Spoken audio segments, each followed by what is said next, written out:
Next property on our screen is 8 Gavel Road in Sayreville. This is a nice split level home. Let's go ahead and see if we have some data.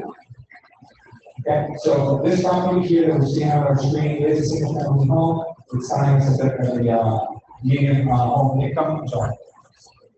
Low, oh,